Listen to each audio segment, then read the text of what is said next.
PM Shri कुशलेश्वर उच्च विद्यालय डुंगरीपाली खेल पड़िया जिला स्तरीय 14 वर्ष और 17 वर्ष कम बालक बालिका विभाग खो कबाड़ी प्रतियोगिता उद्यापित हो जाइछि। 2 दिन व्यापी अनुष्ठित यह प्रतियोगितार द्वितीय दिवस 17 वर्ष कम बालिका तथा बालक जिलार समस्त विभाग 6टी ब्लॉक रु आसिथिबा खेलाड़ी माने अंशग्रहण करथिले।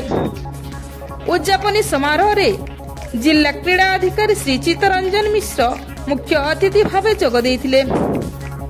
जिला शिक्षा अधिकारी श्रीमती मीनाराणी मंगल अध्यक्षतार अनुष्ठित सभा जिला परिषद सभ्य श्री मधुसूदन ओत, समिति सभ्य श्रीमती मीनाती साहू, दुर्योधन राउत, जिला शारीरिक शिक्षा अधिकारी श्री ज्योतिकांत भोई एवं कुशलेश्वर उच्च विद्यालय डुंगरीपाली प्रधान शिक्षक श्री बाबूलाल साहू सम्मानित अतिथि भाव जोग देथिले।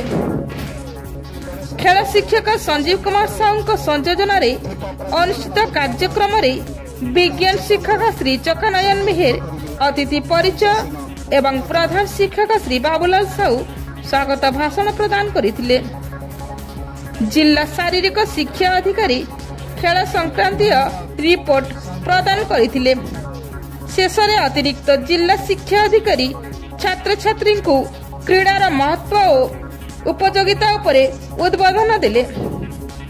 छात्री मानक द्वारा स्वागत संगीत एवं नृत्य परिवेशन करा जायतिला। शिक्षयित्री नंदिनी महाना, चौधरी विभाग संजय कुमार प्रधान सांस्कृतिक कार्यक्रम परिचालन करथिले।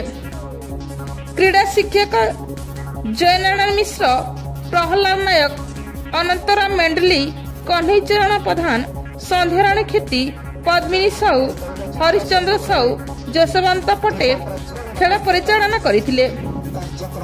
एथिरे कुशलेश्वर उच्च विद्यालय शिक्षक एकादश वर्गीय स्नेहलता खेती, बसंत भुए, पुष्पनली नायक, आदित्य किशोर पाढ़ी, मानसी राणी, संयुक्ता गाईगरिया, नर्मदा, निवेदिता, निहारिका मिश्र, बालमुकुंद सेठी, चमार बाग, मधुमिता प्रधान, वीर कन्ना प्रमुख कार्यक्रम को सहयोग करथिले।